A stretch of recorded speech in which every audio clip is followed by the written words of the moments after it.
The hot take, Penn State wins the Big Ten. What are your thoughts? As much as this is James Franklin, 10th year? I mean, this guy, I think, is a really good coach. Unfortunately, he reminds me of the Mark Richt, Bo Pelini type of thing here. He's got that stigma going. 9 or 10 wins is just not enough for the fan base anymore. Last title was 2016, I think, with Penn State. Like I said, he's going on his 10th year here with James Franklin. They went 11-2 last year, which is a fucking amazing season.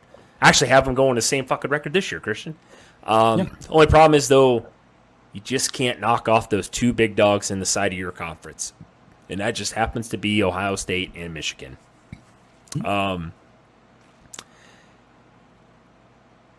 Franklin is getting paid a lot of money.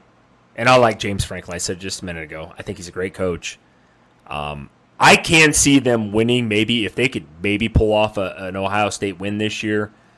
God damn, that'd be great for them. Drew Alder's going to be their quarterback this year, Christian. New guy. I've heard a lot of hype about him. I know me and you had a little bit of a heated debate over him in Penn State. You put him pretty low on your top 12, top 25 ratings this year compared to me. But they got probably the second best core of running backs behind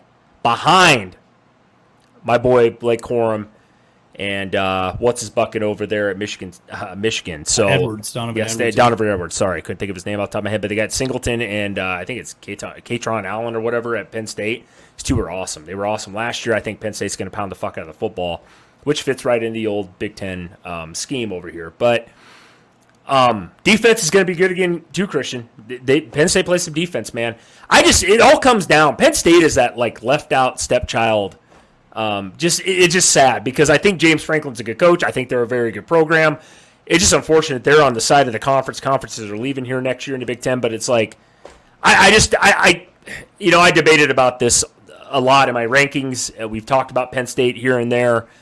I don't see it happening this year.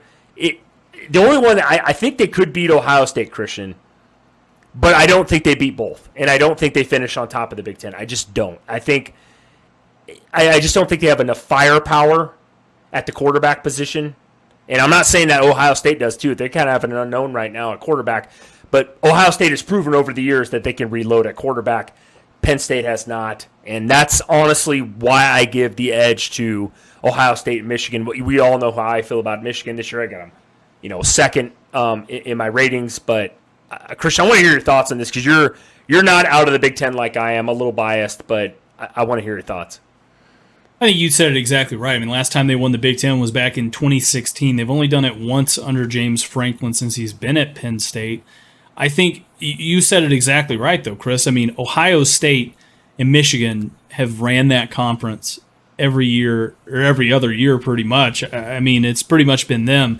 Penn State's kind of been split reps with Michigan State, I feel as if, to kind of figure out who's going to be in that third spot or second spot, whatever have you, from time to time. But no, Chris, here's my take on this. I think, like you said, I think they can beat Ohio State this year. Ohio State has a big question mark at quarterback, and that's going to determine a lot of what we see from them this year. But I don't think they get past Michigan. I don't think they're going to get past Michigan. The other side of it, too, is, I mean, don't get me wrong, they've got a ton of talent, but every year they have a ton of talent, and they still lose one or two games every year. And to win that division and to make it to a Big Ten championship game, you got to beat, especially this year, you got to go through Ohio State and Michigan. Yeah, it's unfortunate, right? And he has what I started off this conversation with, Christian, the Mark Richt, Bo Pelini syndrome, where you win those 9 or 10 games, and God, I would die as a Nebraska fan, right? Just not to bring up Nebraska, but I would die for a 9 or 10 win season. But you guys got tired of dying for a 10-win season over there, right?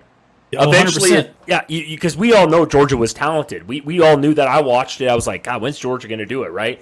But it took a new head coach to get him there, right? It took a few other factors, obviously, as well. But that's kind of where I feel where Penn State's at. It's not James Franklin. I like the guy. I think he's a motivator. I think he's a great coach. It's just there always seem to me like the quarterback position is always not at the tier that Ohio State is, right? The C.J. Strouds of the world and those guys. It's not at Michigan, and Michigan hasn't had a top tier really quarterback. I think McCarthy's going to have a big year this year, but Michigan the last couple years, why they've won it is because of their defense and the pounding of the football, just dominance, sheer dominance up front. And that's Jim Harbaugh's style of play. And James Franklin has established a lot of that, Christian, I think. I think you would agree.